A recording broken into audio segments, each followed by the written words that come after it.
প্যারা হাজিরিন, এই যে আপনার মামুরা শহরের শাসক আজিজ ইবনে হারুন, সে একজন ইহুদি ছিল, সাধক ছিল।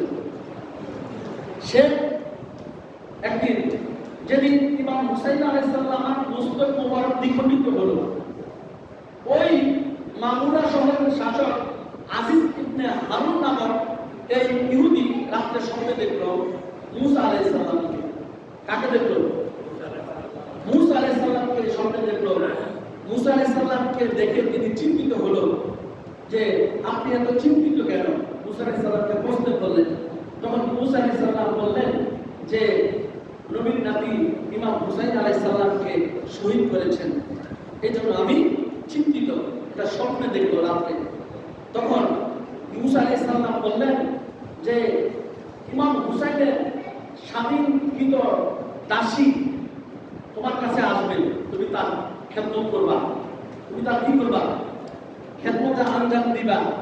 আর এই মামুরা শহরের উপর দিয়ে ইমাম হুসাইনের মুস্তক সকালে হাতে নিয়ে তারা সফর করবে।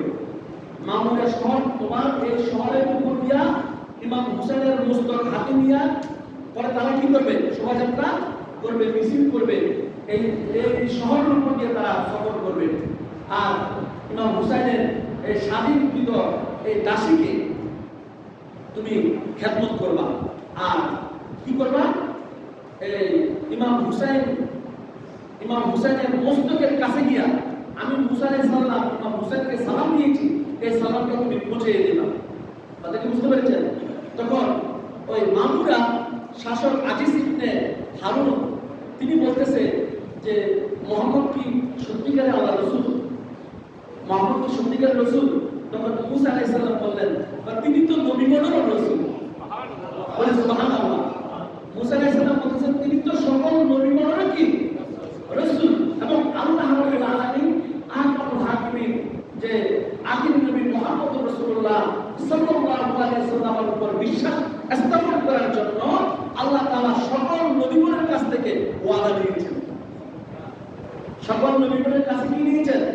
ওয়াদা নিয়েছেন, যাতে আখির নবী মুহাম্মদুর রাসূলুল্লাহকে কি করে? বিশ্বাস করে।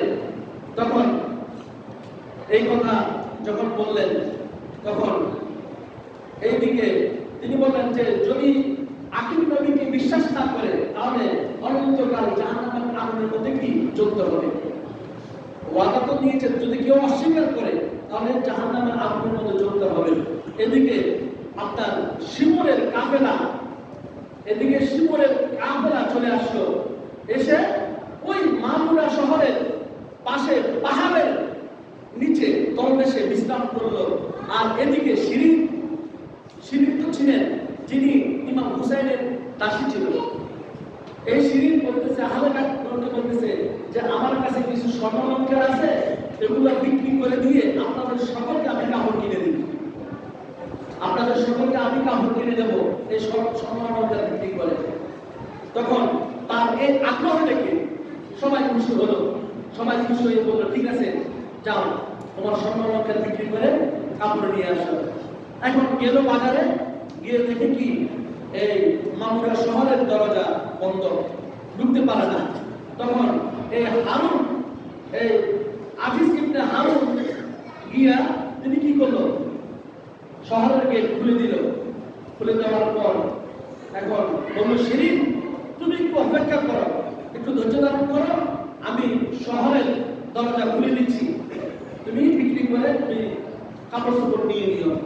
এখন শিরিন অবাক হয়ে গেলেন যে এই আজিজ ইবনে হারুন আমার নাম জানলো কিভাবে? ইমাম হুসাইনের দাসী অবাক হয়ে গেলেন যে আপনি আমার নাম জানেন কিভাবে, এর রহস্যটা কি? তখন তিনি বলতেছে যে আমি রাতে স্বপ্নে দেখেছি মুসা আলাইহিস সালাম তোমার ব্যাপারে উল্লেখ দিয়ে আমাকে ইঙ্গিত দিয়েছে।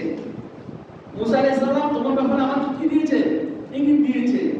ও তখন এই শিরিন কি করলো? এই আজিজ সমস্ত কাপড় চোপড় কিনে তারপর জয়নুল আবেদিনের কাছে গেলেন। জয়নুল আবেদিনের কাছে গিয়ে তারপর ইমাম হুসাইন আলাইহিস সালামের নিকট গিয়ে ওই মুসা আলাইহিস সালাম বলেছেন যে ইমাম হুসাইনের মুস্তক যখন শহরের উপর দিয়ে নিয়ে যাবে তখন তুমি ইমাম হুসাইনের মুস্তাদের কাছে গিয়ে বলবা যে মুসা আলাইহিস সালাম আপনাকে সালাম দিয়েছেন। তখন বলল যে হুসাইনকে বলল যে আপনাকে মুসা আলাইহিস সালাম সালাম দিয়েছেন। হুসাইন জবান খুলে বলতেছে ওয়া আলাইকুমুস সালাম ওয়া রাহমাতুল্লাহি ওয়া বারাকাতুহু। বলি সুবহানাল্লাহ। হুসাইন আলাইহিস সালাম এই খণ্ডিত মস্তক থেকে আওয়াজ আসলো। তো ইহুদি শাসক মামুরা শহরের শাসক আজিজ ইবনে হারুন এই আওয়াজ দেখে সাথে সাথে তিনি ইমাম হুসাইনের কাছে বায়াত গ্রহণ করলেন, মুসলমান হয়ে গেলেন। বলি সুবহানাল্লাহ। এদিকে মিশরের শাহরবানু তিনি প্রথমে বলতেছে যখন আপনি যে আমি তোমার সাথে এই বিয়ে দিয়ে দিই, যে ইহুদির সাথে তোমার বিয়ে হয়ে যাক, বিয়ে করাই দিই, তিনি মানে রাজি হন নাই।